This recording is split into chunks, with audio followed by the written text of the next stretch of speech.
lebih baik kan. Lagi tak tolong goreng keba, nyambel ke sayur, sambil nyuci ke piring, nyuci baju sekalian. Ya ini namanya.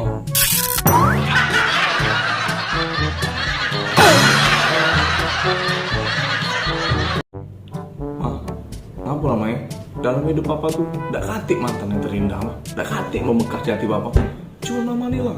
Papa gak bisa hidup tanpa mama. Menteri gombalan papa, lemak denger pelan. Ingat saat kita berdua duduk di bawah malam memandang indah. Malam ini anak udah denger ke lagu nih. Lagu untuk mantan aku dulu ya pak. Berarti mama tuh masih ada rasa sama mantan mama tuh. Mangkonya mama gak pernah ketemu sama dia sampai sekarang. Sama ucap papa juga, mangkonya papa gak pernah ketemu sama mantan.